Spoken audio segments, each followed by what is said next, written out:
el riesgo de desastres en un contexto de COVID-19. Pero primero se requiere considerar tres términos básicos. El riesgo de desastres es la posibilidad de pérdidas que ocasionaría un evento extremo en términos de vidas, condiciones de salud, medios de sustento, etc., en un periodo específico. Por su parte, la vulnerabilidad es contextual, ya que está determinada por las características y las circunstancias de una comunidad, sistema o bien que los hacen susceptibles a los efectos de una amenaza. Y en tercer lugar, el riesgo para la salud pública, la cual se refiere a la probabilidad de que se produzca un evento que pueda afectar adversamente la salud de las poblaciones humanas. Esta es la definición que trabaja la Organización Mundial de la Salud. La vulnerabilidad en este caso estaría en función de las condiciones de salud de las personas, el sistema de salud, nivel de inmunización, entre otros muchos. Las epidemias, por lo tanto, han afectado a la población en diferentes momentos, lugares y escalas. La base de datos de desastres de la Universidad de Lovaina en Bélgica reporta 1.492 eventos de epidemias entre el año 1907 y el 2019, ocasionando aproximadamente 9.615.000 muertes en todo el mundo. Y del total de epidemias, el 51% estuvieron asociadas a un origen bacterial y el 36% a un origen viral. El resto es no determinado o parasitario con un 3% solamente. Ahora bien, considerando uno de los eventos naturales más frecuentes en México, por ejemplo, los ciclones tropicales, tenemos que en el periodo que comprende entre 1950 y el año 2016, vemos que la ocurrencia de ciclones que han tocado un punto de la costa del Pacífico mexicano ha ido en aumento. Este es un dato revelador, ya que nos está poniendo en aviso de que este tipo de eventos pueden ser más intensos y pueden ser más frecuentes en el futuro cercano. Por lo que respecta al contexto económico y desarrollo, tenemos que en el 2019 México venía de un escenario económico de incertidumbre, es decir, estaba asociado a un avance nulo de la economía y en un contexto de recesión económica mundial. Así cerró el año 2019. ¿Y qué implica esto? Según Alicia Bárcena, directora de la CEPAL, la crisis sanitaria asociada al COVID-19 puede provocar un retroceso de hasta 13 años en el desarrollo de América Latina. Y para este tema hay un ejemplo relativamente reciente en el año 1998 con el huracán Mitch, que impactó a varios países de Centroamérica, que ante la magnitud de daños asociados al evento, se llegó a decir que algunos países tardarían en recuperarse entre 30 y 50 años de retraso. Esto habrá que manejarlo con debido cuidado, ya que cada uno de los países mantiene condiciones diferentes. Por lo que respecta al tema de salud, la directora de la Organización Panamericana de la Salud habló recientemente acerca de las amenazas estacionales. Es decir, hizo una comparación entre las amenazas que están enfrentando los países del hemisferio sur y los países en el hemisferio norte. Por ejemplo, en el hemisferio sur se encuentran ahorita actualmente en etapa de invierno, lo que implica el frío, y el frío va implícito que hay un mayor confinamiento. Esto puede estar asociado a tener un mayor número de contagios. Pero en el hemisferio norte también se encuentra con ciertas situaciones. Por ejemplo, actualmente estamos en verano y esto implica que es la temporada de huracanes, y para el Atlántico se pronosticó que el número de ciclones tropicales sería mayor al promedio de la temporada en promedio. Entonces también es un elemento que tenemos que estar considerando. Por lo tanto, el desafío aquí es cómo responder ante los huracanes en medio de una pandemia.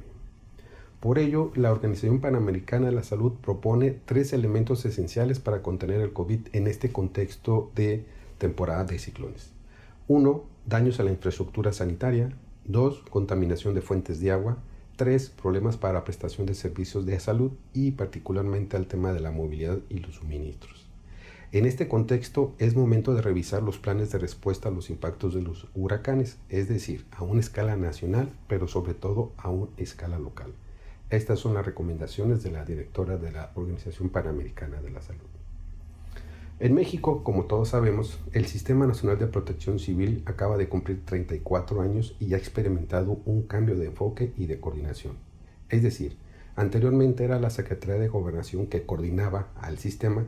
Ahora lo representa la Secretaría de Seguridad y Protección Ciudadana, lo que implica, en este caso, nuevos actores. Por ejemplo, la Guardia Nacional y los delegados federales, o conocidos coloquialmente como superdelegados, se incorporan a este sistema. ¿Cuál es el contexto previo? Bueno, en el 2019 se emitieron 77 declaratorias de emergencia, lo que implicó 4.750 millones de pesos que se tuvieron que invertir para atender a la población afectada. Esta cantidad representó la mitad que se cubrió en el 2018. Sin embargo, para el 2020, el Fondo Nacional de Desastres, conocido también como Fonden, se le asignaron 3.353 millones de pesos, lo que representa una reducción de 290 millones respecto al año previo, es decir, al 2019. Esto nos pone en ciertas desventajas sabiendo cuáles son los contextos los pronósticos sobre crisis económica, desaceleración económica, etcétera, etcétera, que ya están siendo manejados en muchos medios.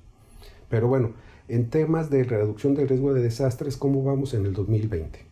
Bueno, hasta el 17 de junio de este año se habían publicado 21 declaratorias de emergencia, de las cuales tenían afectación 205 municipios a nivel nacional. Y esto todavía esperemos cómo cerremos el año. Ojalá y no sea un año complicado. Ahora bien, en México contamos con dos sistemas, pero una epidemia. ¿A qué me refiero con esto? Bueno, como lo dije anteriormente, el Sistema Nacional de Protección Civil, o SINAPROC, fue creado en el año 1986 e incorpora un Consejo Nacional de Protección Civil, establecido en la Ley General de Protección Civil que se firmó en el 2012, que en su artículo segundo, fracción 25, señala que fenómeno sanitario ecológico es aquel agente perturbador que se genera por la acción patógena de agentes biológicos, lo subrayo, que afectan a la población, a los animales y a las cosechas, causando su muerte o la alteración de su salud. Las epidemias o plagas constituyen un desastre sanitario, subrayado mío, en el sentido estricto del término. En esta clasificación también se ubica la contaminación del agua, del aire, del suelo y los alimentos. Pero, por otro lado, el Consejo de Salubridad General es un órgano colegiado que depende directamente del presidente de la República y tiene el carácter de autoridad sanitaria en funciones normativas, consultivas y ejecutivas. Las disposiciones que emita serán de carácter general y obligatorias en el país. Esto está establecido en la Ley General de Salud, en su artículo 15. Pregunta: ¿por qué no conjuntar esfuerzos? Aprovechar la experiencia de estos dos órganos de toma de decisiones a nivel nacional para reducir el riesgo de contagio y, por lo tanto, de muertes. Algunos comentarios finales. Sería que el riesgo de desastres es multidimensional, ya que intervienen muchos factores y actores de diversos campos. Un segundo comentario final es que las políticas deben tener un enfoque multinivel, es decir, si hay una ley a nivel nacional, habrá que adecuarla a las características a nivel local.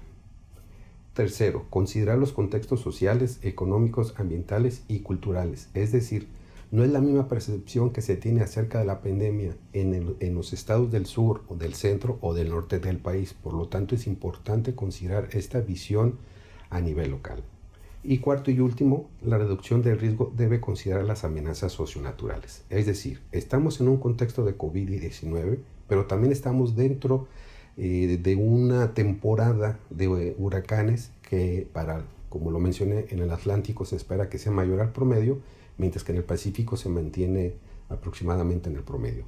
También hay otro tipo de eventos, los incendios forestales, que en algunos estados ya han afectado a gran parte de sus territorios y por lo tanto esta visión global del riesgo de desastres debe de ser incluyente para atender diferente tipo de amenazas socionaturales.